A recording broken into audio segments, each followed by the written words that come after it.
Today's High Performance Podcast is brought to you by Josh Phegan Digital. It's the only place that you'll find our expansive resource library. Every form, checklist, visual and dialogue that you'll ever need to systemize your business.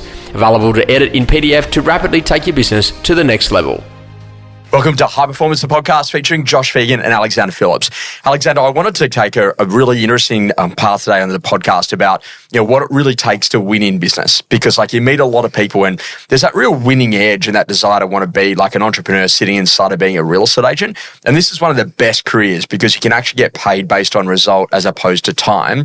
What do you reckon it takes to really win in business as a real estate agent? Thanks, Josh. Thanks for having me again. You've got to obviously firstly have that mentality and mindset of winning in the business. I think that having that tenacity and drive and having an end goal of what you're trying to do will help you win more business and have a high. It's about having a high conversion rate. I think you've got to have a lot of balls in the air. If you have one ball in the air, you don't get it, then you're going to be pretty down and probably snowball into continually losing business. And having more and more opportunities takes time, and it takes a lot of hard work to build up the opportunities and make sure you're at front of people's minds when the right time is for them to sell or buy. And the big thing about it is that if you think you're really designing a customer experience, right? How you work with a buyer in an open home, what you do with the seller when you go to their house, what you go to do when you actually go to sell marketing, how you go to present a property,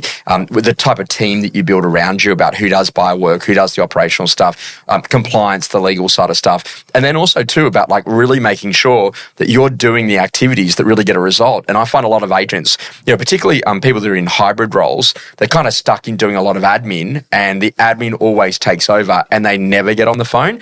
How important is it for those developing agents to have that mindset that the first hour of the business day, for example, is on the phones and create opportunity, and then go and do some of the admin a little bit later if you're in that hybrid role? Yeah, definitely. I think but also people use admin as an excuse, I think, too. Yes. I didn't have enough time, I had to do too much admin, or that it's sort of a comfort thing probably, because they might not want to get on the phones or be in front of people, so maybe it's not the right job for them either. I think if you're not wanting to be in front of people, take on rejection, take on hard conversations, have a mindset that it's going to take a lot of time to build your own personal brand, you're not going to be winning in business.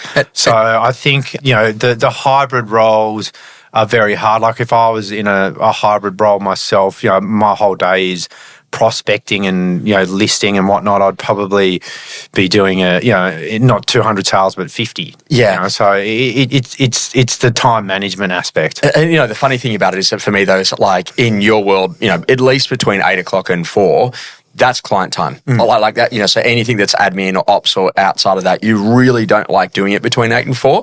And I've really picked that up about you. It's oh, Josh, I can do it before, or I'll do it early, or I'll do it later, or it's not my job. And you try to just get absolutely prominently focused on, I'm just going to be in front of people as much as possible. Correct. And that's a big mindset shift though for a lot of people to say, hey, what, the admin can wait, or you can build a system around it, or you got to get faster at doing it. But if your whole energy is just slowed up to start the day, there's no way that you're actually going to get all energetic at 1:30 to start making calls if you've actually buried yourself in doing that.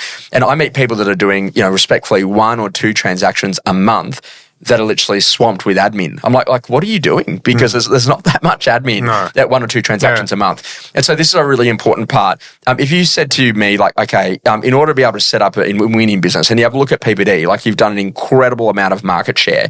When PPD began, was that the goal, that you wanted to become, dominant as a brand more broadly in the eastern suburbs? Because you have a look at literally the market penetration that you have enjoyed, the success of the agents that have come to your brand. Mate, there are plenty of brands that have literally not done anywhere near as much, or in a position that have probably even gone a bit backwards, respectfully, in that time. What do you think that allowed PPD to be able to win, compared to others during that most recent era? I think a number of things, obviously the culture within the business, but having that winning mentality and not sort of going, we have to conquer these markets, but sort of slowly infiltrating those markets, and our brand allows that because we're not pigeonholed to a suburb or an area due to us not being a franchise. So it's allowed us to grow and like get tentacles in various suburbs. Like, to give you an idea, last year, I personally sold in 28 different suburbs, and our agents, enjoy the same sort of, stretch as well. And I think this is the big conversation, like really focused market share, one market at a time, make sure it relates to where your customers are moving to build better quality relationships.